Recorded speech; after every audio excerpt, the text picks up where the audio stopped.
কতদিন ধরে এমন চুলকানিগুলা? ওর 8-9 মাস ধরে এরকম। আচ্ছা, কোন জায়গায় প্রথম হয়েছে একটু দেখান তো আমাকে। তোমার যে হাতে ওর আঙুলে ঘামাচ্ছে মতো। আচ্ছা দেখি, এখন আছে কি? এখন এই যে এই হাতে এই যে আবার এই যে উঠতেছে, আবার দেখান দেখি। উঠতেছে। এই যে এখন ওর এরকম হতেছে আবার।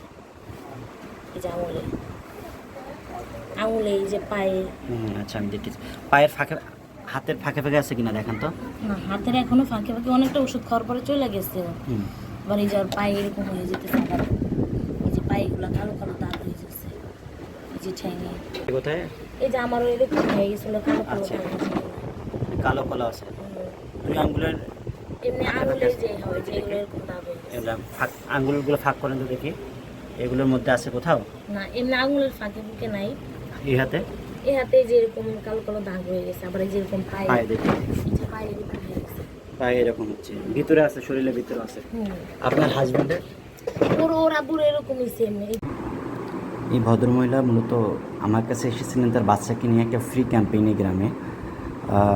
মূলত এটা হচ্ছে স্ক্যাবিস। দেখুন ওনার বাচ্চাটা আক্রান্ত, তারপর হিস্ট্রি না জানা গেলো ঠিক সেম টাইপের লেশন ওনার হাজব্যান্ড, এমনকি ছোটো একটা বাচ্চা আছে তারও। আসসালামু আলাইকুম, আমি ডক্টর মিথুন। আজকে কথা বলবো বাংলাদেশের সবচেয়ে আলোচিত একটি সোয়াসে রোগ, যে স্ক্যাবিস। আগে আমরা এটাকে বলতাম শুধু সোয়াসে, কিন্তু এখন এটাকে বলা হচ্ছে রেজিস্ট্যান্স ইনফেক্টেড স্ক্যাবিস। বলতে গেলে এখন অনেক বেশি হচ্ছে এবং এটা রেজিস্ট্যান্স হয়ে গেছে। মূলত স্ক্যাবিসটা কী?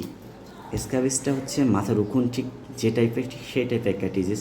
মাথার উকুন, যেমন মাথায় বাসা বাঁধবে, সেখানে ডিম ফুটাবে, বাচ্চা বের করবে, এবং এখান থেকে একটা চুলকানি হবে এবং এখান থেকে ড্যান্ড্রাফ হবে। ঠিক সেরকম স্ক্যাবিসটা মূলত হয় একটা মাইট দিয়ে, যেটা সার্কোপটিস স্ক্যাবি দিয়ে আমরা বলি, সার্কোপটিস স্ক্যাবি হোমিনিস দিয়ে। এটা মূলত চামড়ার নিচে বাসা বাঁধে এবং যে ফিমেল, বলতে গেলে মহিলা যে মাইট আছে, সেটা ঠিক ডিম ফুটায়।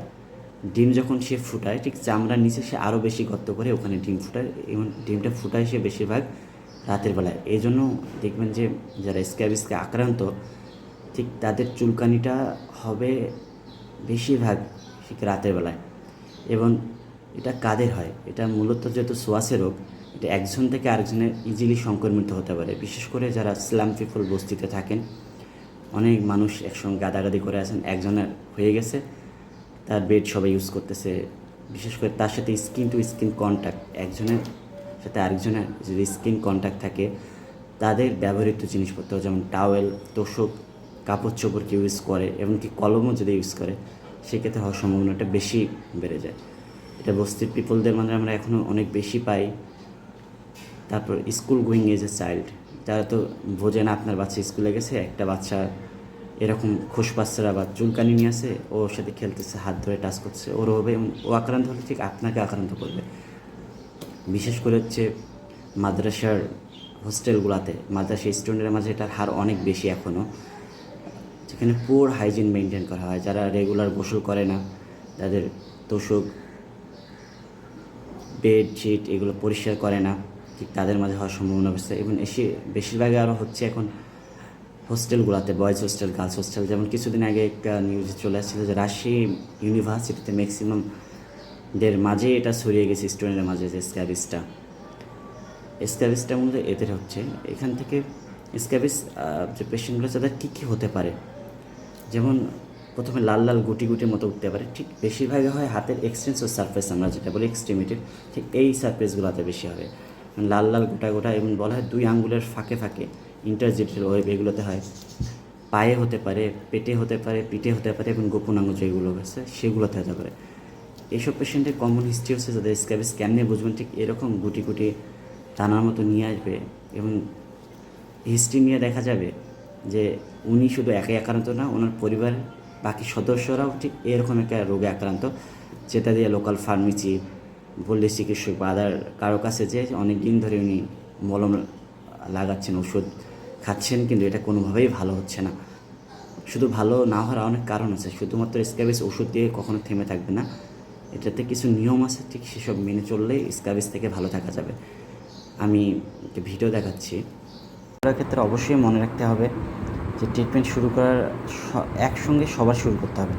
ট্রিটমেন্টটা যদি ওনার 4 জন আক্রান্ত, পুরো ফ্যামিলি ট্রিটমেন্টটা পাবে।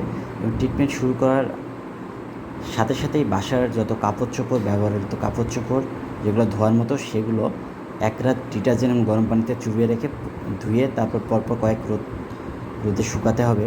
যেগুলো ধোয়ার মতো না সেগুলো 3-4 রোদ শুকাতে হবে। এবং আমরা ট্রিটমেন্টে মূলত শুরু করি হচ্ছে লোরিক্স প্লাস লোশন দিয়ে।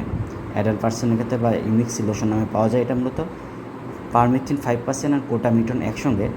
এটা মূলত দেওয়ার নিয়ম হচ্ছে আগে গোসল করে নিবে, গোসল করে নেওয়ার পর গলা থেকে পায়ের পাতা পর্যন্ত, হাতের পাতা এবং ভেতরে যে গোপনাঙ্গগুলো আছে সেগুলোতে যদি অ্যাডাল্ট পার্সন হয় পুরো বোতলটি মাখবে।